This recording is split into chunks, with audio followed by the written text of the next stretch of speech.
नमस्कार। आज हम बात कर रहे हैं वेन के थाप की ट्रेडिंग में लगातार मुनाफा कमाने के एक 5 स्टेप वाले मॉडल पर। हाँ, और ये जानकारी हमने थार्प के कई सारे लेखों, सेमिनारों, किताबों से ली है। किसी एक किताब पर आधारित नहीं है ये। सही।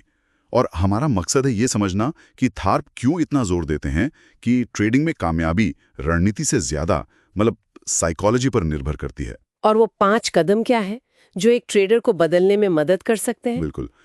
थाप का तो मानना है कि 80% साइकोलॉजी है और सिर्फ 20% रणनीति या तकनीक। जो कि काफी चौंकाने वाली बात है ना। बिल्कुल। ज्यादातर लोग तो सिस्टम ढूंढते रहते हैं। हाँ, वही। ज्यादातर ट्रेडर्स गलत चीजों पर फोकस करते हैं और शायद इसीलिए नाकाम होते हैं। तो चलिए इसे थोड़ा खोलकर समझते हैं। जरूर। और थार्प खुद, जैसा आपने कहा, वो ट्रेडिंग साइकोलॉजी और परफॉर्मेंस कोचिंग के बहुत जाने माने एक्सपर्ट हैं। उनका काम इसी पर है कि ट्रेडर्स अपना बेस्ट परफॉर्मेंस कैसे दें। वो इसमें NLP मतलब न्यूरो लिंग्विस्टिक प्रोग्रामिंग, हाँ, जो सोच, भाषा, व्यवहार के कनेक्शन को समझने में मदद करती है। बिल्कुल, और साथ में बिहेवियरल फाइनेंस और परफॉर्मेंस साइकोलॉजी, इन सब का इस्तेमाल करते हैं। तो पहला कदम वो है आत्म जागरूकता और मनोविज्ञान। ये नींव है, कह सकते हैं। सही।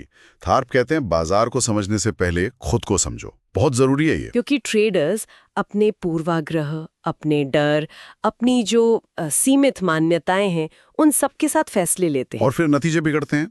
इसके लिए थार्प क्या सुझाव देते हैं? जैसे ट्रेडिंग जर्नल रखना। हाँ, लेकिन सिर्फ प्रॉफिट लॉस लिखने वाला नहीं। नहीं, बल्कि ये लिखना कि ट्रेड लेते वक्त महसूस क्या हो रहा था, क्यों वो फैसला लिया, ताकि वो छिपे हुए पैटर्न सामने आए। और पर्सनैलिटी टेस्ट भी है, मानसिक अभ्यास भी है। हाँ, अनुशासन और धैर्य बनाने के लिए विजुअलाइजेशन वगैरह। यहाँ एक दिलचस्प बात है, अगर किसी ने अपनी भावनाओं पर, अपनी सोच पर काबू पाना नहीं सीखा है ना, तो दुनिया का बेस्ट सिस्टम भी उसे बचा नहीं सकता, लगातार मुनाफा नहीं दिला सकता। बिल्कुल सही। बड़े नुकसान अक्सर खराब फैसलों से होते हैं, जिनके पीछे डर या लालच होता है। सिस्टम की कमी नहीं होती, आत्मज्ञान ही मतलब असली बचाव है। और यही आत्मज्ञान हमें दूसरे कदम पर ले जाता है, अपने लिए सही ट्रेडिंग सिस्टम बनाना। हाँ, क्योंकि थार्प साफ कहते हैं, कोई होली ग्रेल या जादुई सिस्टम नहीं होता जो सबके लिए काम करे। असली सफलता तब मिलती है जब आप एक ऐसा सिस्टम ट्रेड करते हैं जो आप पर फिट बैठता हो। हाँ, आपकी सोच, आपकी रिस्क लेने की क्षमता, आपकी जीवन शैली, इन सब से मेल खाता हो। दूसरों के सिस्टम की नकल करना अक्सर फेल होता है, क्योंकि वो आपकी साइकोलॉजी से मैच नहीं करता है ना। बिल्कुल। तो तरीका क्या है? पहले अपने लक्ष्य तय करो, समझो कि किस तरह के बाजार में आप कंफर्टेबल हो। जैसे ट्रेंडिंग मार्केट या रेंज बाउंड। हाँ, फिर ऐसा सिस्टम डिजाइन करो या ढूंढो जो आपके विश्वासों से मेल खाता हो। और फिर सबसे जरूरी, टेस्टिंग। हाँ, उसे पिछले डेटा पर परखो, देखो अलग अलग हालात में वो कैसा चलता है। दूसरों की कामयाबी के पीछे भागने से बेहतर है अपने सिस्टम को अपनी बनावट से मिलाना। सही कहा।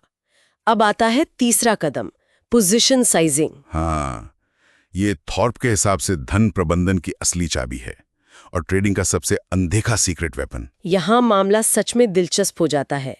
थॉर्प का तर्क है कि सही पोजीशन साइजिंग से आप तब भी लगातार कमा सकते हैं जब आपका सिस्टम 50% से कम बार सही हो। ये कैसे? वो R मल्टीपल्स की बात करते हैं।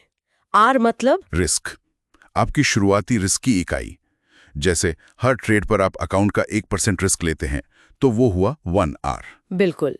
फिर आप मुनाफा या नुकसान इसी R के मल्टीपल में नापते हैं, 3R का प्रॉफिट या 1R का लॉस। और इसी से जुड़ा है एक्सपेक्टेंसी। हाँ, एक्सपेक्टेंसी मतलब आपके सिस्टम से हर R रिस्क पर औसतन कितना मुनाफा या नुकसान होने की उम्मीद है।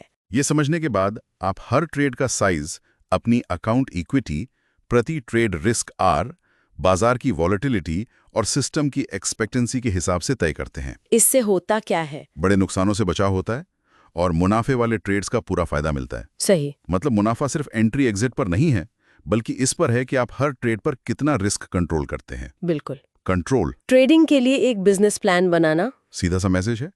ट्रेडिंग को एक सीरियस बिजनेस समझो, शौक या जुआ नहीं। ज्यादातर ट्रेडर्स क्यों फेल होते हैं? क्योंकि वो इसे एक असली बिजनेस की तरह प्लान नहीं करते। कोई स्ट्रक्चर नहीं, कोई योजना नहीं। तो आपकी ट्रेडिंग योजना में क्या क्या होना चाहिए? आपका मिशन, आपके उद्देश्य, सिस्टम के नियम, रोज की रूटीन, हफ्ते की रूटीन, रिस्क और मनी मैनेजमेंट के साफ नियम, और लगातार सीखने और सुधारने का एक तरीका। ये सब लिखा होना चाहिए। ये स्ट्रक्चर बहुत ज़रूरी है। एक प्लान और नियम होने से क्या होता है कि आप भावनाओं में बहकर फैसले नहीं लेते। अनुशासन बना रहता है, वरना तो ये बस किस्मत का खेल बन जाता है जिसमें लंबे समय तक टिकना मुश्किल है। सही कहा, बिना प्लान के तो ये जुआ ही है। हाँ, स्थायी सफलता चाहिए तो एक संरचित बिजनेस प्लान जरूरी है। और फिर आता है 5वां और आखिरी कदम, निरंतर सुधार और आत्मनिपुणता। मतलब बेस्ट ट्रेडर्स कभी सीखना बंद नहीं करते, वो हमेशा खुद को बेहतर बनाने की कोशिश में रहते हैं। इसका मतलब है नियमित रूप से अपने प्रदर्शन को रिव्यू करना, शायद हर हफ्ते या हर महीने। बदलते बाजार के हिसाब से अपने सिस्टम को एडजस्ट करना, नई चीजें सीखना, टेस्ट करना। और इसमें बाहरी मदद लेना भी शामिल है, जैसे किसी मेंटोर से सलाह लेना। ऑब्जेक्टिव फीडबैक बहुत काम आता है। हाँ, और ये सुधार सिर्फ बाहरी नहीं है, अंदरूनी भी है। अपनी सोच की जो सीमाएं हैं उन्हें पहचानना, बदलना। गलतियों को असफलता न मानकर सीखने का मौका समझना। और फोकस, इमोशनल कंट्रोल बढ़ाने के लिए माइंडफुलनेस या ध्यान का अभ्यास करना। क्योंकि बाजार तो बदलता रहता है ना, हमेशा।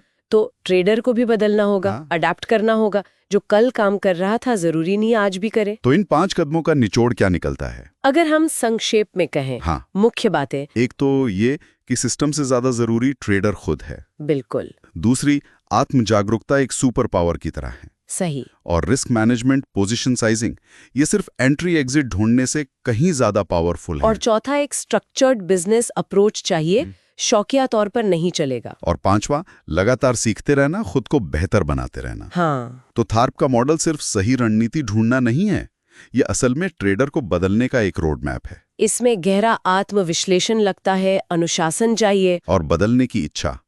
ये हर उस इंसान के लिए जरूरी है जो ट्रेडिंग को सीरियसली लेता है, चाहे वो नया हो या अनुभवी। बिल्कुल। तो जाते जाते एक सवाल छोड़ जाते हैं सबके लिए। थाप कहते हैं कि सफलता अंदरूनी काम पर निर्भर करती है। ट्रेडिंग से हटकर रोजमर्रा की जिंदगी में सोचिए, ऐसा कौन सा एक आपका पर्सनल बायस या कोई गहरी